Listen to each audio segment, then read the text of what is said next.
Hi everybody, welcome to the Actors Academy. Thank you for tuning in today. Today we're going to be talking about part 2 for how to stand out at your auditions. Now if you haven't watched part 1, I suggest that you go back, watch that video, as these do work in tandem together, and it's important to include all these things that we learn and not just one of them to give yourself the best chance when you're going out for these auditions. So without further ado, we're going to get into this video today.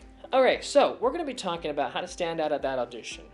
What you want to do to really help yourself is choose the right outfits, the attire that you're wearing. So think about it this way, from the casting director's perspective, the first thing that they're going to notice is how you look when you walk into that room. Now, the casting director has to use their imagination when they're casting an actor for a role. They're either thinking, okay, does this actor, yes, act the part right, but do they also look right for the part as well? And you can help assist the casting director in using their imaginations by what you wear when you go into that audition. For example, I went into an audition yesterday. I went to play the bad boy type of characters. There were some actors that came in and they dressed up as the bad boys, but there were other actors that came in and they didn't dress up as a bad boy at all. It was more the boy next door. They came in with these bright colored shirts on, some stripes, some plaid designs some of them had. One actor I think had this bright blue shirt with a necklace that said "I love you" on it. The thing is, that's fine if that's what they want for their everyday life, but if you're going in for the bad boy type of character, it won't work. We already have an idea naturally, just as human beings and actors, what a bad boy will look like, what a boy next door will look like. There are more down the road of a boy next door compared to a bad boy, which was being cast for the role. Now, when the casting directors see them, could they still choose the actor that looks like a nice guy? Sure, they could, but it's a lot harder because now they have to do a little bit more convincing.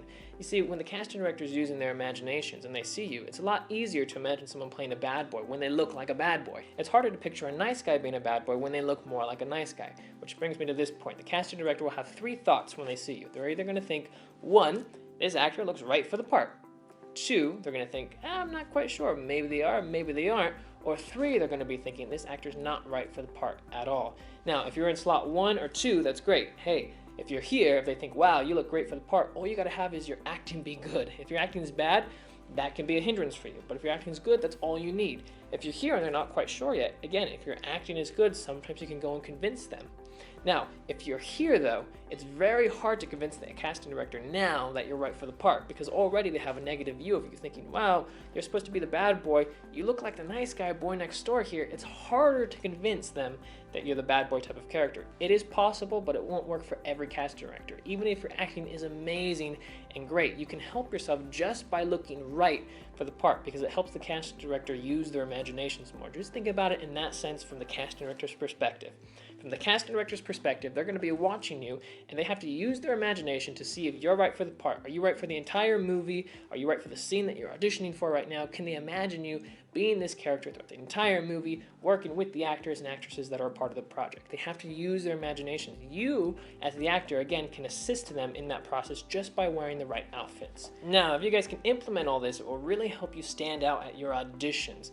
When you're going to these auditions, the casting director, remember, they're going to be using their imaginations.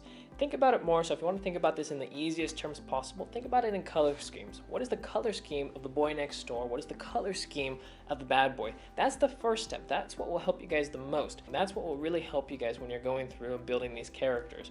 Something else to stay away from, 2 things. Don't dress up as a Halloween costume. So when you're going in, if you ever have to play a cop, don't come in the whole cop outfit. You're going to get turned away instantly. Think more color schemes. As a cop, on their everyday normal life, when they're just walking around at the supermarket, not in the cop outfit, are they going to be wearing a bright pink outfit, or are they going to be wearing something with a little bit darker colors? Think about it more in that sense. Sometimes you can think of the stereotypical a little bit more in terms of colors, and that will help you guys. Also, things to stay away from hats. If you ever wear a hat, they're going to have you take it off instantly. One of the big reasons for this is just the lighting, how it is when you put on the hat. It can cast big shadows on your face, and they're not going to want that when they film you. But also, they want to see what you actually look like without a hat, because they'll see, hey, is your hair too long? Is it too short? What do you look like with hair, so they can actually see it.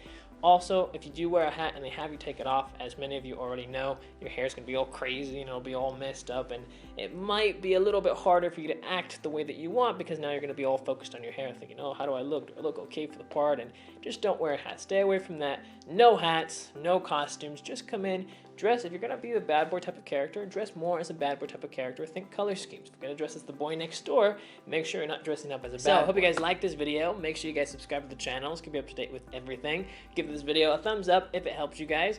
Also, I'll be leaving the 10-hour acting masterclass down in the description below and also in the comment section if you guys are interested in that. It takes about 2 minutes or so to sign up, as well as the 10 acting resume templates. Alrighty, see you guys next time. Bye, guys.